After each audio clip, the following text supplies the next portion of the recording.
Hi there, this is Manny with Classic Auto Repair. Today we are looking at a undercarriage inspection on a 1959 Chevy Apache truck, 3100. And we're going to check it for reliability, mechanical, anything safety-wise that we need to get it back up on the road. That's the focus of the project, is to get it mechanically sound so we can get her back driving. Then we'll worry about cosmetic later. I'm just going to do like I normally do, which is start from the back of the truck, work my way forward, just kind of going through the list. I have a list of parts that will be needed to get the truck back up to where we need it. And I've included that on the estimate. So that's all there. Now I'm just going to kind of run down a review of the items that we found. Again, the truck's been sitting a while. Want to make those mechanical repairs. Also wants a shifter similar to this truck over here. This is a 55 Chevy truck. Very similar. But what we're looking at here is putting a floor-mounted shifter similar to this. This has a pretty long extension. I probably wouldn't run it this long, maybe 16 inches. 16 would put it about right here, which is a little bit better to the fit of the truck. And then it's got a nice locking park, and then all your gear selections are up here on top. This is a low car kit that is installed for the TH700R4 transmissions, which is what's in that 59 over there. So let's get back over here to this truck, and again we're going to swap out or at least estimate for swapping out that shifter. That is one of the notes that I had here. Last run 18 months ago. Let's go ahead and kind of run down the list. First of all, the safety inspection. A lot of faults on getting it to pass a Texas safety inspection. First, the brake lights back here do not work. I have put on the estimate to install the factory originals with chrome bezels, and they would also come with a bracket and new wiring that would go in there. So all that would be replaced with new. It would look original and authentic to the period, which would be like this truck over here, without the blue dots in it, unless you wanted to add those. It would be like this. Chrome, has a bracket, chrome that mounts on the side, and gets you the tail lights as they were originally in 59. All right, so running down the list, brake lights. I'd also have to check the switch at the brake booster to make sure that it's working correctly. Check all the wiring. As you can see here, wiring needs to be fixed. It's all just hanging loose. Poor connections. We completely remove all this, gut it out. I put correct wiring terminals on there that won't rust or corrode, so that you have long life. And we're going to route these and mount them so that they won't be catching on anything, and put a new wire where needed. And that goes all the way from the back of the truck all the way up to the front. Just kind of checking where wires are hanging where they shouldn't, kind of down here by the axle. This is a safety issue. Want to get that moved, and that wire is all run to the front. You got a cable here that's hitting on the emergency brake cable. That kind of stuff I'll be checking out. And of course up here, the wiring at the brake light switch, I need to check for power. It's on my diagnostic time, which, while we're talking about it, diagnostic time is not the actual repair time. It's the time necessary to invest so that we can actually find what parts are broken, what circuits are failing, so that we can recommend a solution, how much time is involved in making the repair, and then the parts. So that's a different fee versus diagnostics, is just finding what the problems are. Sometimes that can take a considerable amount of time. For example, on a brake inspection, we got to take the wheels off, the drums off. Sometimes we got to adjust the brake shoes so we can get the drums off. On the fronts, we have to take the wheel bearings off, take a bunch of parts off, just to get access to areas that we need to check for failure. So as we run down the list, next item is headlights. They didn't work. Now, again, I'm going to check headlight switches. I have priced that out. Bulbs, sockets, wiring, all of that may add to the cost of the of the repairs, but for right now, as I said, I have diagnostics. So park lights are failed. License plate light, there's not even a license plate on here. As far as a light source, you will get pulled over if you don't have one, so I would recommend one that I put on that has a bracket. And then I'll show you over here on this 56 pickup.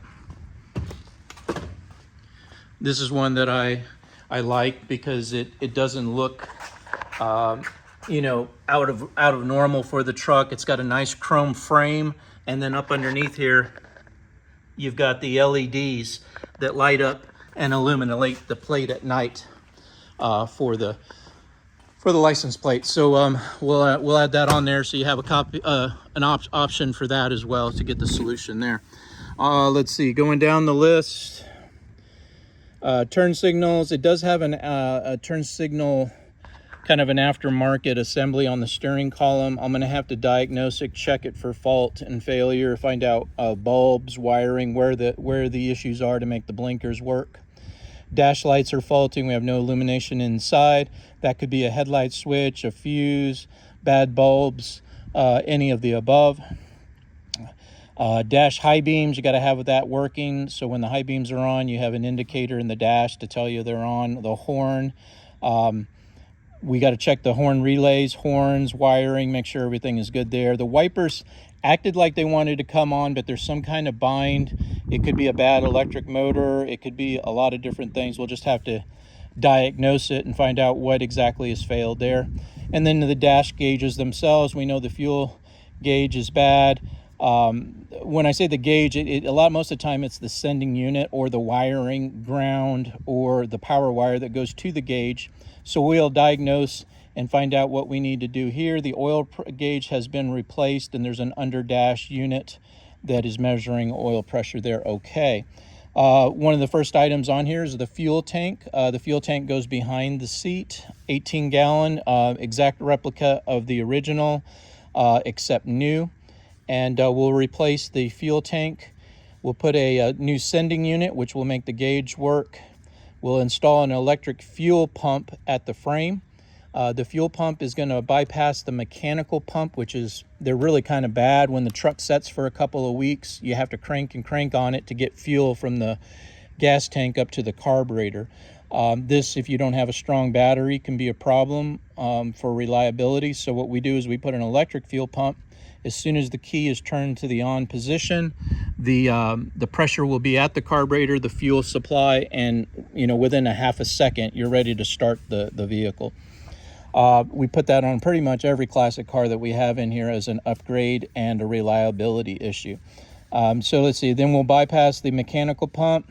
We'll plumb a new fuel line. The fuel line that is on there during the inspection, we noted that the fuel hose that was run from the cab right here is too small. This is a 1/4 inch fuel line, which is, you can see it written right there kind of, but it says 1/4 inch, and that's too small.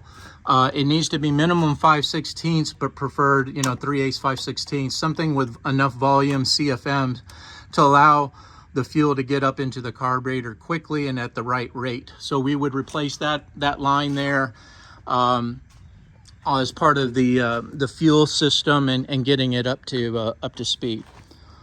New fuel filter will be installed at the carburetor. We'll put a pressure gauge in there as well, which I'll talk about here in a second. So again, this is kind of the area there. It's about 6 hours. You'll note on our times, we'll show what our estimated time is for the repair based on our experience of doing these over and many times. Now we're going to move on to the brakes. Now we pulled the brakes, as I said, the wheels, the drums off, and did an inspection. There's a lot of new parts on the brakes. However, there are some missing parts on the brakes as well. What I'm talking about specifically is there's a separator bar between the brake shoes, each one of the shoes on both sides on the other side of this backing plate, and that fork is missing, which allows the brakes to work correctly. So we're going to put that part in there, a spring. That'll put all the parts correct inside of the brakes. Now, This truck hasn't been running a while, but the brake cylinders are not leaking on the back right now. I would say we'll put some miles on it. If we start to see some fluid leaking out, at that time we can address doing a wheel cylinder. But at this time you don't need it. What you do need is emergency brakes. Emergency brake system needs to work for inspection, and they have plugged it off right here. This is where the cable would come out, and the cable would run up to the front here. And there's a missing equalizer bar that goes right here and connects two cables. These two cables run and connect over here to each side of the wheel of the axle. So on this side, this is the passenger side, you take this plug out and you have a cable that runs along here and then connects up here to this connector. And then this has a cable that runs along the side here to a pulley, which is kind of hard to see, but there's a pulley up in here, and then runs along here. Probably do something here to modify this cable to make sure it doesn't rub against that. I think the shifter cable will go away once we install a different shifter. We won't need this here, so that will go away.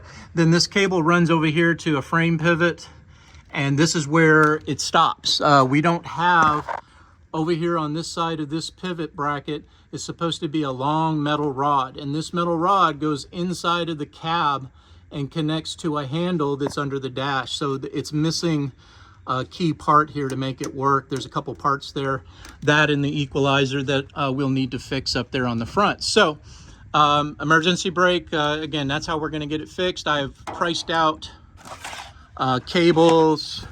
I even found a used 59 handle rod, so was able to locate some stuff there for us and have it estimated on there as well.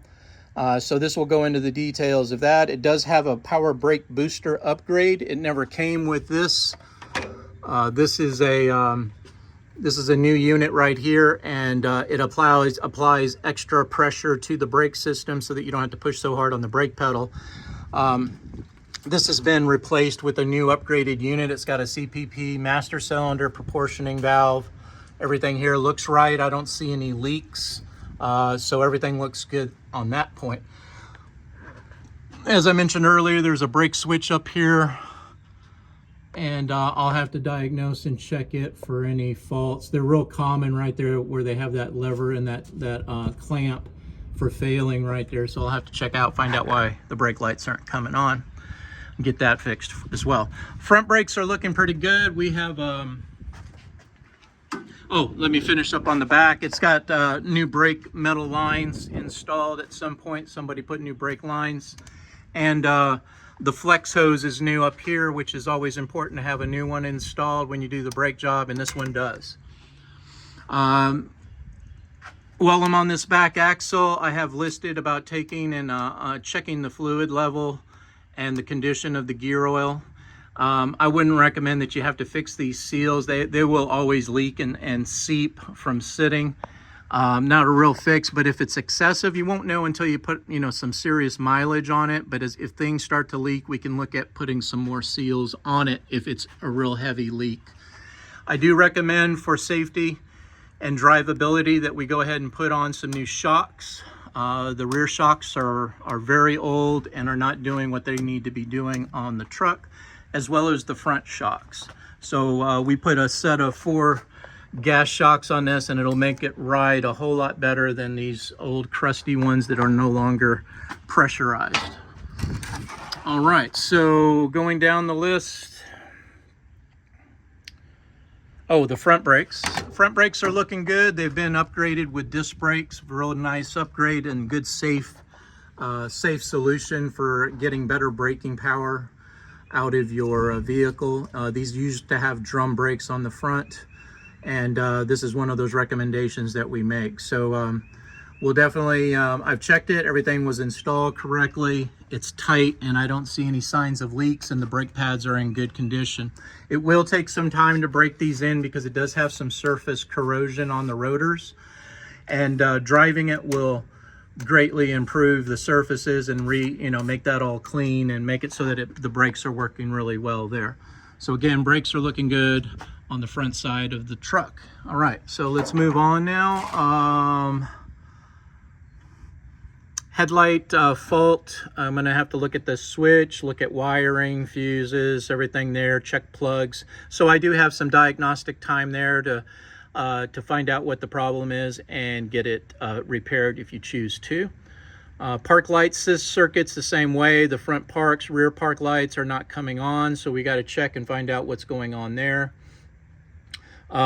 Turn signals, diagnostics there. Again, it can be a lot of areas, so I have put some time there. Dash lighting, you got to have lights in the dash at night, so they want to make sure everything is working there. Horn, you got to have some horn, whether it's the original horn or a horn button mounted under the dash. You got to have some way to activate the horn. So we're going to check the relays, we're going to check the horns, and then we're going to check all the little parts that are in the steering wheel that make the horn work to make sure everything's operating correctly there. Wipers have to work in Texas to pass inspection, and right now they are not. Slight movement, but it doesn't move the arm at all, so there's some kind of bind. Either the motor's bad or maybe something is locked up or frozen in there, so we'll have to do some diagnostics there to find that.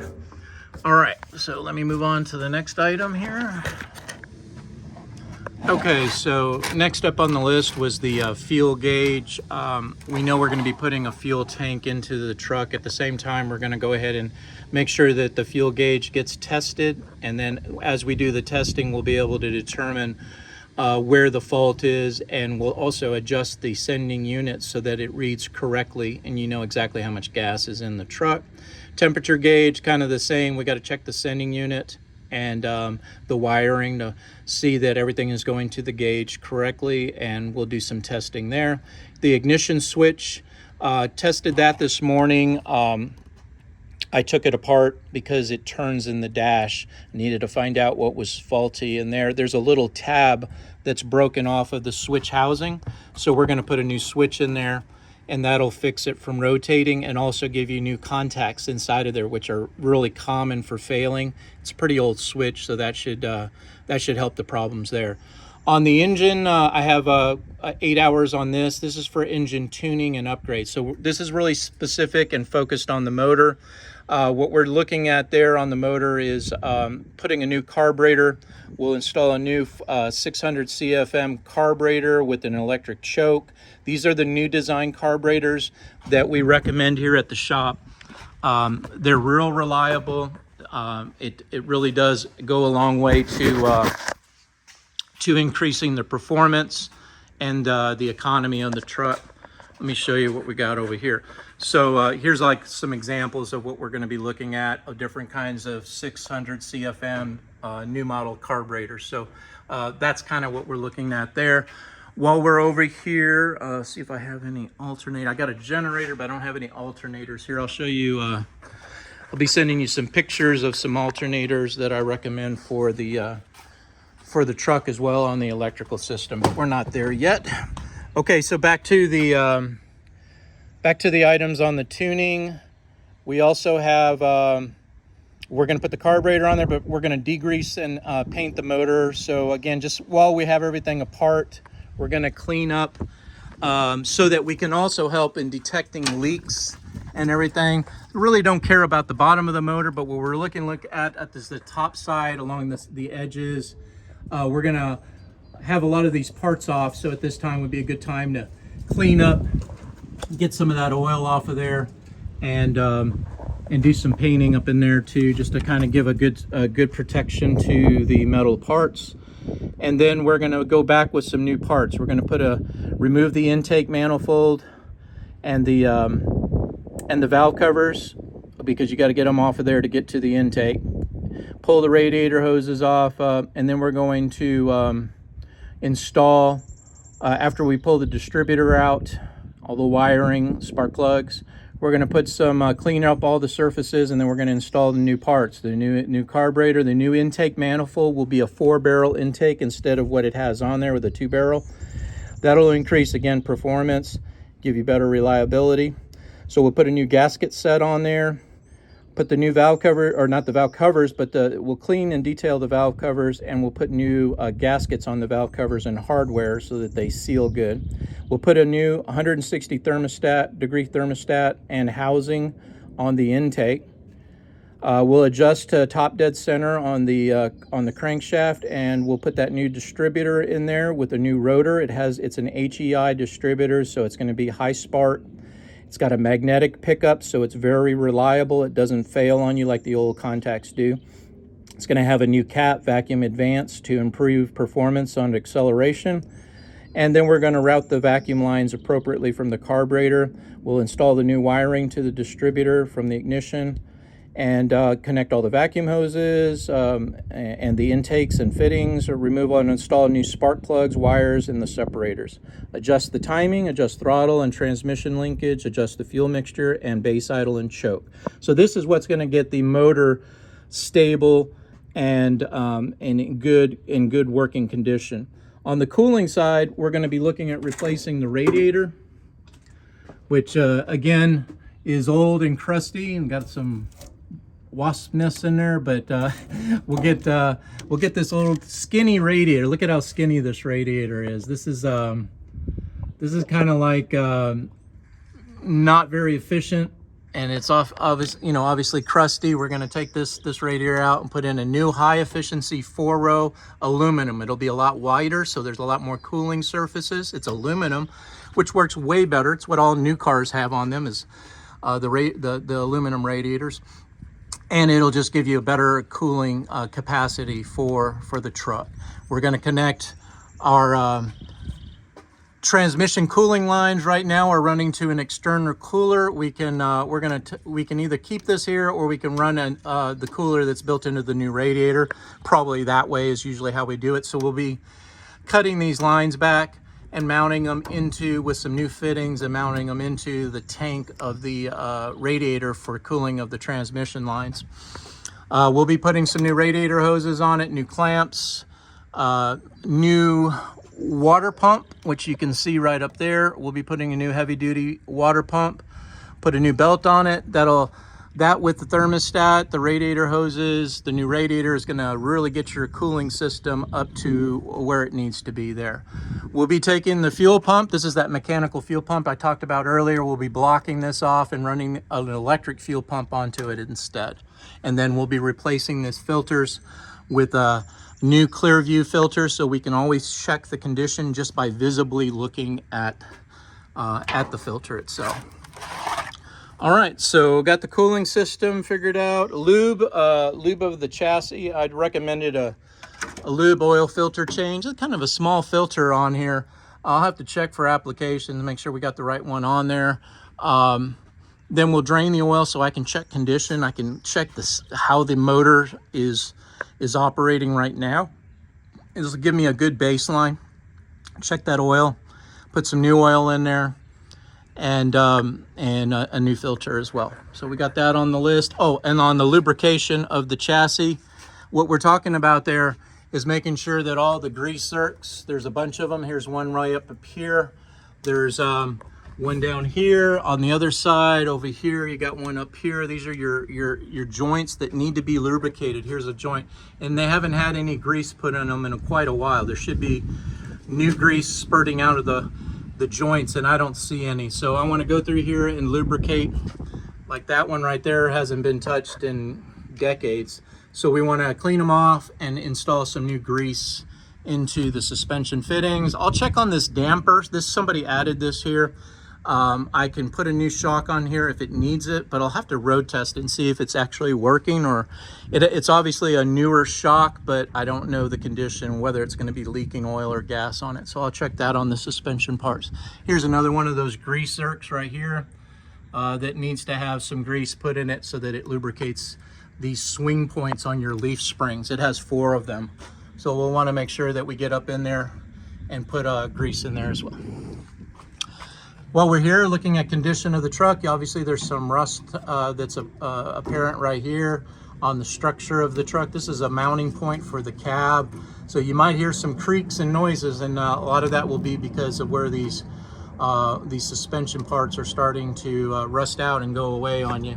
And a body shop can work on metal. They make all these pieces. All these pieces are available brand new, including these up front here where they can weld in some new parts. We don't do that here at our shop, but there's plenty of places that do metal work and can fix It looks like it's got some fiberglass here. And, you know, again, just to improve the structure of the vehicle, this is those items that you're going to have to address at some point. Same thing back here in the back of the cab. They make this new metal piece. But what you're really looking for are the mounting points. Things like the bed here where the wood has rotted from moisture, has rotted the metal brackets. So they sell a complete bracket rail system, which is all the new brackets, new wood. So when you get to the pretty stuff, this is something you can look at restoring, is the bed itself, because it's in, obviously it's in bad condition.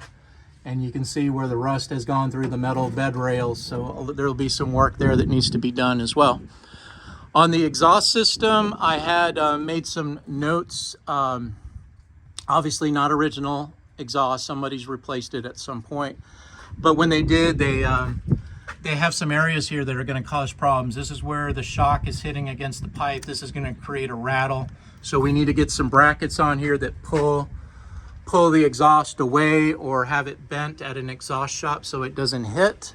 Some things I can do here, other things we'll have to send you over to the exhaust shop to have it fixed on site. This is your shift rod, or excuse, your brake rod for the brake booster, and it's hitting right here on the exhaust pipe. So you want to make sure your exhaust doesn't touch anything metal, or you're going to get rattles and vibrations, and you're going to feel it in the truck. So again, some of the things we do here is we're looking for gaps, making sure everything is good and that you don't get a lot of noise like that. That's gonna echo through to the truck. So you want it solid without any noise on the exhaust system. Okay, so going down the list, electrical. Okay, so I did recommend that we upgrade the alternator to a 100 amp one wire. That'll remove the voltage regulator, which is very problematic on these old trucks. The new technology, like on your new car or truck, has an alternator with one wire on it, and it goes right to the battery and it charges the system. It's very simple, easy to repair, easy to install.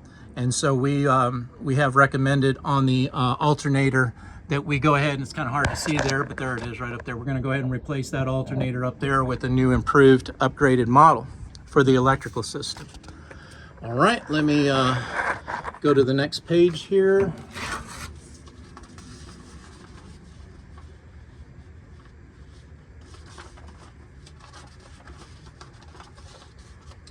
All right, we're on the final page of my my notes and inspection for the estimate. Okay, so we're looking at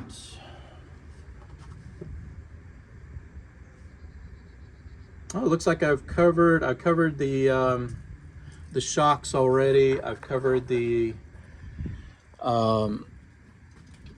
exhaust pipes hitting.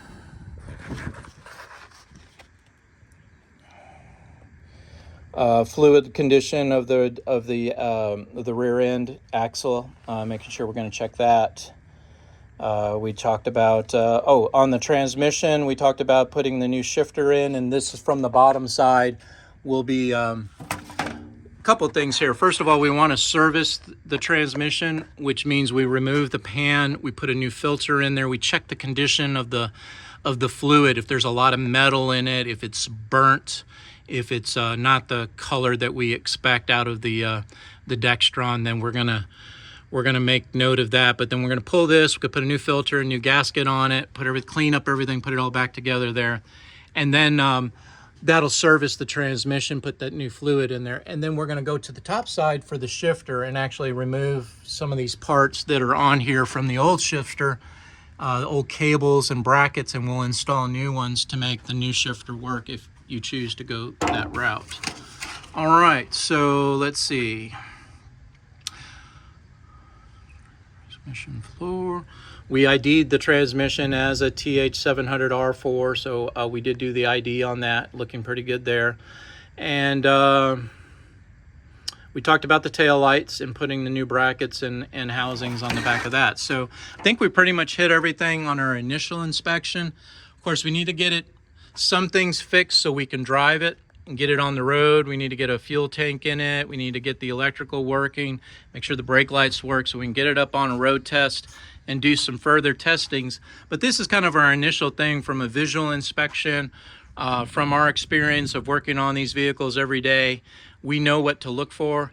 And we found those issues. The tires, I didn't mention, but they look like they had been replaced. They don't have a lot of tread wear, but what they do have is cracks on them, and you can see in between the tread there.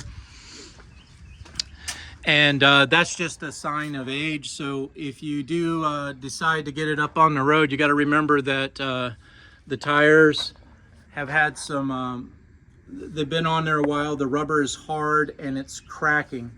And that can be obviously a safety issue, so keep that in mind. I don't see any damage to the tire. They're just old, and that's just from setting, and the weather checks the rubber, so you're going to have a possibility of a blowout or a hard tire that's just not really going to perform the way that it will on a brand new tire. So keep that in mind as well. So again, that's kind of the initial inspection. Did a lot of stuff on the top side that we talked about. We didn't have to look at it, but you kind of get the idea. If we need some more, I'm gonna put some more videos and pics together as we kind of go along with the truck. Not really focused on cosmetic right now, just again trying to make the truck mechanically safe and reliable, so that you can get it out on the road and start enjoying it. And then we'll start working on some of these other items on it. This is Manny with Classic Auto Repair. Hope you enjoyed watching.